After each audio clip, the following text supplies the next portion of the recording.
이 새벽에 우리에게 주시는 하나님 말씀은 느헤미야 9장 1절부터 6절까지 보도록 하겠습니다. 느헤미야 9장 1절부터 6절 말씀, 우리 한 목소리로 읽도록 하겠습니다. 그달 스무나흘 날에 이스라엘 자손이 다 모여 금식하며 굵은 베옷을 입고 티끝을 무릅쓰며 모든 이방 사람들과 절교하고 서로 자기의 죄와 조상들의 허물을 자복하고 이날의 낮 4분의 1은 그 제자리에 서서 그들의 하나님 여호와의 율법책을 낭독하고 낮 4분의 1은 죄를 자복하며 그들의 하나님 여호와께 경배하는데, 레위 사람 예수아와 바니와 간미엘과 스바냐와 분니와 세랴바야와 바니와 그나니는 단에 올라서서 큰 소리로 그들의 하나님 여호와께 부르짖고, 또 레위 사람 예수아와 간미엘과 바니와 하삼느야와 세랴바와 호다티아와 스바랴와 부다히아는 이르기를, 너희 무리는 마땅히 일어나 영원부터 영원까지 계신 너희 하나님 여호와를 송축할지어다. 주여, 주의 영화로운 이름을 송축하올 것은 주의 이름이 존귀하여 모든 송축이나 찬양에서 뛰어남이니이다. 오직 주는 여호와시라. 하늘과 하늘들의 하늘과 이룰 성신과 땅 위의 만물과 바다와 그 가운데 모든 것을 지으시고 다 보존하시오니 모든 천군이 주께 경배하나이다. 아멘. 느헤미야 8장에서는 이들의 이제 무너졌던 신앙이라든지 기도, 이런 부분들이 내적인 게 다 이제 재건이 되어가고 있습니다. 첫 번째로 뭐를 했다고 그랬죠? 이들이 하나님의 말씀을 가지고서 읽었다, 이거예요. 그래서 항상 말씀 중심의 신앙 굉장히 중요합니다. 이 말씀이, 율법책이 저 구석에 어딘가에 창고에 있었는데 이것을 꺼내서 다시 백성들 앞에 읽게 만듭니다. 에스라가 이 부분을 이제 감당을 하고 있죠. 자, 이제 9장으로 오면서부터는 이들의 그 결과에 대해서 이제 나오고 있어요. 자, 이렇게 크게는 이렇게 보면 좋을 것 같아요. 무너진 성벽, 성전을 다시 온전하게 만들었어요. 그리고 그들의 내적으로 무너졌던 신앙을 다시 잘 세웠어요. 그랬더니 9장으로부터는요, 거기에 대한 결과들을 하나하나 기록을 해놓고 있다. 이렇게 크게 좀 보면은 이해가 쉬울 것 같아요. 자, 몇 가지 특징이 9장에 등장을 하는데, 보면은 제가 아주 중요한 부분을 요소요소 이렇게 해석을 해줘야지만이 될 정도입니다. 왜냐하면 사람 이름도 나오고, 뭐, 낮 4분의 1은 어떻게 했다, 막, 여러 가지 좀 혼란스럽게 나오는 것 같은데, 사실은 그게 아니에요. 잘 보세요. 이스라엘 백성들이 첫째는 자원에서 모였다는 거예요. 그러니까 너 나와라. 우리 여러분들 얼마나 요즘 나오라고 해도 안 나옵니까? 그런데 자원에서 모인 거예요. 이 자리예요. 여러분, 진정한 말씀이 있는 곳에, 진정한 순종이 있는 곳에는 우리가 자원에서 나와야지 되는 자리들이에요. 그 예배 때 출석 부르고, 교육 때 나오나 안 나오나 출석 체크하고, 이렇게 되니까 이게 우리가 서글퍼지는 거란 말입니다. 그래서 진정한 순종이 있고 진정한 말씀이 있고 이런 곳에는 우리가 자원할 줄 알아야지만이 된다라고 하는 이 신앙을 우리가 좀 배워야 됩니다. 이스라엘 백성들은 수문학 광장에 자원에서 말씀이 있는 곳이니까 이들이 계속 모여들었다라고 하는 것이죠. 그리고 두 번째는요, 아침부터 정오까지 말씀만 읽어주었다. 시간을 헤아려 봤더니요, 6 내지 7시간 정도 말씀만 읽어주는 거예요. 여러분 아마 제가 1시간 정도만 말씀 읽어주면 다 잘 거려. 왜 이렇게 수면제인가? 이렇게 졸린가? 그러니까 제가 졸지 않게 한 주일에는 30분 정도 설교하는데도 예화도 넣고 뭐도 넣고 그래도요, 다 좁니다. 조는 사람은 또 사정없이 졸아요. 그런데 이들은요, 7시간 동안 이 재미없다라고 생각되어지는 이 말씀만 읽는 거예요. 말씀만. 그래서 말씀은 깊이 들어가면은 꿀송이보다 더 단 것이 말씀이에요. 사실은 새벽에 제가 늘 얘기하지만 뭐 이런저런 얘기 할 필요 없이 성경 한 장만 읽어줘도 이게 나한테 은혜가 되는 거란 말이에요. 왜? 성경은 진리이기 때문에 그래요. 그런데 우리는 그러지 못할 때가 많이 있습니다. 예배도 1시간 넘어간다든지 하면 우리가 몸을 뒤틀고 하는 때가 많이 있죠. 그런데 이들은 말씀 앞에 오로지 6, 4, 7시간을 집중했다. 이것도 하루만 그런 것이 아니에요. 계속 이렇게 합니다. 일주일의 절기 동안에 이렇게 하고 있습니다. 자, 그리고 세 번째 9장의 이제 특징을 제가 이야기해 주는 거예요. 백성들이 그 말씀 앞에 화답을 해요. 아멘, 아멘 합니다. 자, 옛날로 한번 거슬러 올라가 볼까요? 우리 어르신들 시대에는 문맹률이 높았어요. 그러니까 글을 못 읽었어요. 뭐 저희 어머니도 글을 읽지 알지를 못하셨어요. 근데 그 위로 더 올라가 보세요.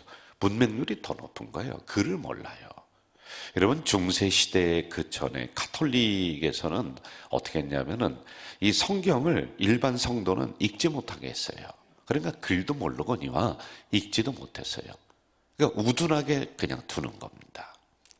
그래서 사제들이 이것을 읽어주고 그리고 설교를 해줍니다. 그러니까 글을 아는 사람이 희귀했다는 겁니다. 자, 이들이 구약으로 올라가면서는 더 했을 거란 말이에요. 그래서 제사장 겸 학사 겸 제사장인 이 에스라가 이 말씀을 읽어주는 거예요. 말씀을 읽을 만한 사람도 많지가 않았다라고 하는 거예요. 그런데 그 말씀을 읽는 그 앞에 듣기는 듣잖아요. 읽지는 못해도요. 그런데 그 말씀 앞에 아멘, 아멘으로 화답을 했다라고 하는 것입니다. 여러분, 아멘의 신앙은 참 좋은 신앙이에요. 나는 그렇게 동의합니다. 나도 그렇게 되기를 원합니다. 라고 하는 것이 아멘의 신앙이거든요. 특별히 사람 말 앞에 아멘하는 것이 아니라 하나님 말씀 앞에 우리는 아멘, 아멘으로 화답해야 되는 이러한 우리의 자세들 배워야 되겠죠. 그리고 그 다음에 이 말씀을 아멘, 아멘으로 흡수하다 보니까 말씀이 내 안에 들어와서 작동을 해요. 찌르는 거예요. 내가 그동안에 숨겨졌던 죄악이 있습니다. 이걸 자꾸 찌르는 거예요. 그래서 그 다음에는 회개했다. 회개운동이 일어나요. 모든 그 수문 앞에 모여있는 백성들이 울며 회개하는, 그리고 죄를 뒤집었으며 회개하는 이런 역사가 일어나고 있는 겁니다. 그 다음에 기뻐하며 즐거워했다. 회개, 눈물로 끝나는 것이 아니라 그 다음에 용서의 복음이 선포되니까 기쁜 거예요. 감사한 거예요. 이게 진정한 신앙의 흐름이다. 이게 9장에 나오는 전체적인 흐름인 거예요. 자, 이제 한 절 한 절 들어가 보면서 우리 봅시다. 1절과 2절을 한번 좀 볼까요? 같이 읽읍시다. 시작. 그달 20나흘 날에 이스라엘 자손이 다 모여 금식하며 굵은 베옷을 입고 티끌을 무릅쓰며 모든 이방 사람들과 절교하고 서로 서서 자기의 죄와 조상들의 허물을 자복하고 이렇게 나와요. 자, 과거 이스라엘 백성들은 수많은 선지자들로부터 책망을 들었어요. 말씀을 듣긴 들었어요. 그런데 귀를 닫았습니다. 선지자들이 바른 소리를 하면은 이들이 어떻게 했느냐? 그들을 죽여버린 거예요. 올바른 소리 하는 선지자들 살아남지를 못했어요. 그럼 어떤 선지자가 살아남았느냐? 아, 당신들은 복 받습니다. 당신들은 잘합니다. 아주 하나님이 자손 만대까지 맨날 복만 빌어주는 선지자는 아우, 저건 올바른 선지자야. 그런데 그렇지 않고 말씀으로 이 백성들의 심령을 찌르는 그러한 선지자는 듣기 싫으니까 죽여버리는 거예요. 자, 여러분, 오늘의 말씀은 나를 복주시는 말씀도 있습니다. 그런데 그보다 더 많이 나의 심령을 찌르는 거예요. 나의 양심을 찌르는 거예요. 나의 숨겨놨던 죄를 확 뒤집어 놔버리는 게 말씀인 거예요. 그런데 이스라엘 백성들은 그런 수많은 선지자들을 죽였어요. 그리고 듣지를 않았습니다. 그러므로 그들은 멸망의 길을 걸어왔다. 이걸 지금 깨닫고서 아, 우리 선조들이 이랬구나. 우리 잘못이 이거였구나. 우리가 선지자들을 거부했고 말씀을 거부했고 우리 뜻대로 살아서 이 어려움을 겪는 것이구나 라고 하는 것을 깨달았다라고 하는 것입니다. 여기서 굵은 베옷을 입었다라고 하는 것은, 굵은 베옷은 죄인임을 상징해요. 여러분, 저희들도 옛날에 이제 동네에서 어르신들이 돌아가면은 그 집안에 보니까 베옷을 이렇게 입고서 허리띠를 띠고 뭐 지팡이를 짚고 아이고 이거 하더라고요. 근데 그 의미가 뭔가 봤더니 그 부모님 앞에서, 그 돌아가신 부모님 앞에서 나는 죄인이다라고 하는 이런 의미래요. 여러분, 이스라엘의 문화와 우리나라 문화가 비슷한 게 굉장히 많이 있습니다. 그들도 하얀 옷을 좋아해요. 우리도 백의민족 이렇게 이야기를 하잖아요. 하여간 죄인임을 의미합니다. 그리고 죄를 뒤집어 쓴다라고 하는 것은 나는 부끄러운 사람입니다 라고 하는 겁니다. 그래서 이들이 진정한 회개를 할 때는 베옷을 입고 그리고 죄를 뒤집어 쓰고 가슴을 치면서 아이고 내가 죄인이었구나, 내가 잘못 살았구나, 내가 잘못 생각했구나 라고 하는 진정한 회개를 이스라엘 백성들이 한단 말입니다. 저는 우리 가자 공동체 성도들도 이렇게 말씀이 우리 안에 들어올 때 이런 역사가 일어나면 참 좋을 것 같아요. 자기의 심령을 치면서 우리가 죄를 뒤집어 쓸 수는 없지만은 내 영적인 이 잘못된 부분에 죄를 뒤집어 쓰는 그 심정으로, 그 마음으로 그 말씀 앞에 통회 자복하는 이 역사가 우리에게 일어나야 되겠죠. 이게 여러분 진정한 부흥으로 나가는 이러한 과정 아니겠습니까?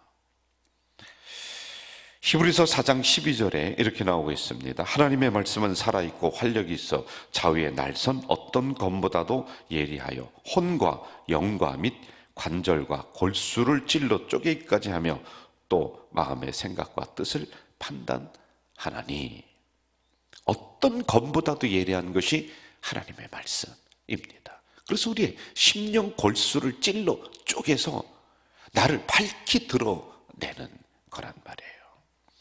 이러한 회개운동이 우리 공동체에도 서서 일어나기를 간절히 축원합니다. 기도가 있는 곳에, 말씀이 있는 곳에 이게 있어야 집안이 되는 거 아니겠어요?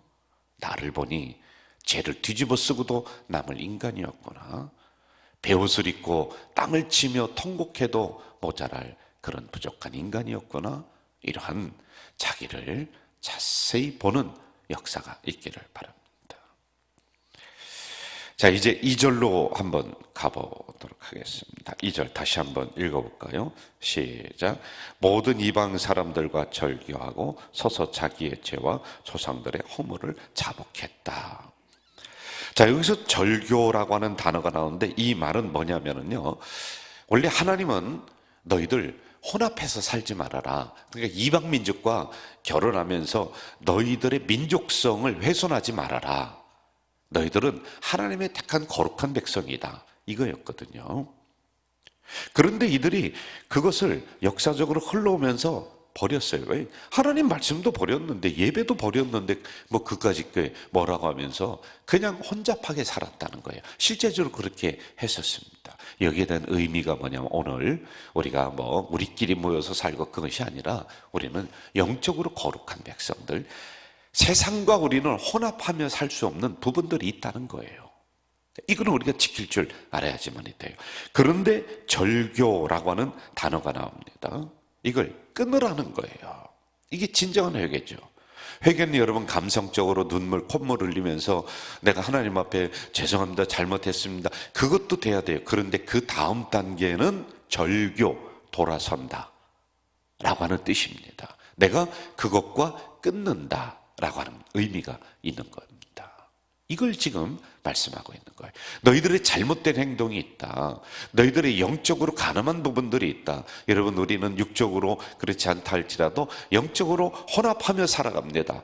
하나님 희미해질 때가 많이 있잖아요. 그런데 그러한 부분으로부터 절교해라. 오직 하나님 신앙만 가지고 살아야 된다는 것입니다. 어떤 사람은 이 단어를, 어떤 목회자는 이렇게 이해하고 이렇게 가르칠 때가 있어요. 여기 나오는 거 봐라. 절교해라. 그러니까 세상 것들은 관심 갖지도 말고 세상 사람들과 관여하지도 말고 세상적인 일은 하지도 말고 뭐 이렇게 딱 가르치는 경우가 있어요. 그래서 자기들끼리 모여서 공동체를 이뤄서 살아갑니다. 그럼 천국이 올 것 같으죠? 천만에요. 거기도 갈등이 있고 거기도 문제가 있는 겁니다. 주님은 분명히 이렇게 말씀하십니다. 복음을 들고 말씀을 가지고 세상으로 가라. 너의 삶의 자리로 돌아가라. 시장통 막 시끄러워. 그런데 그곳이 바로 거룩한 곳이니 그곳에 가서 말씀을 가지고 살아가라. 이렇게 말씀하고 있는 거예요. 그래서 이 절교라는 단어를 우리가 잘 이해를 해야 돼요. 아, 나는 세상 친구들 다 끊어버릴 거야. 여러분, 이렇게 극단적으로 가면 안 되는 거예요. 나는 세상 일 다 끊어버릴 거야. 여러분, 이게 아니란 말입니다. 그래서 이 오늘의 의미는 말씀을 가지고 우리는 우리의 삶의 자리로 가서 거룩한 하나님의 백성임을 내 마음속에 간직하며 살아가라 라고 하는 것이죠. 그래서 오히려 그들에게 영향력을 끼치는 사람이 돼야 되잖아요. 우리가 세상 사람들과 살아가면서 그들의 문화와 그들의 언어라든지 그들의 습관에 내가 따라가는 것이 아니라 같이 살아가지만은 저 사람은 뭔가 달라. 그러면서 그들에게 영향력을 끼치면서 그들을 내 편으로 끌고 오는 이러한 흡수력 있는 복음의 사람 되시기를 주의 이름으로 축복합니다. 정리할게요. 말씀이 먼저 있었어요. 그리고 회개, 그리고 나서 결단합니다. 그리고 행동합니다. 이들은요. 오늘도 여러분 하나님의 말씀을 이 새벽에 받으셨잖아요. 오늘도 승리하며 살아가는 거룩한 하나님의 백성 되시기를 주님의 이름으로 축원합니다. 전능하신 아버지 하나님, 이 새벽에 약한 저희들을 깨워주셔서 또 말씀을 허락해 주셨습니다. 감사합니다. 오늘 느헤미야에 나오는 이 말씀이 나의 말씀 되도록 도와주시고 나는 오로지 하나님만 바라보며 살아가겠다라고 하는 결단이 일어나게 하시고 행동이 일어나는 우리가 되도록 도와주시옵소서. 예수님의 이름으로 기도하옵나이다. 아멘. 하늘에 계신 우리 아버지, 아버지의 이름을 거룩하게 하시며 아버지의 나라가 오게 하시며 아버지의 뜻이 하늘에서와 같이 땅에서도 이루어지게 하소서.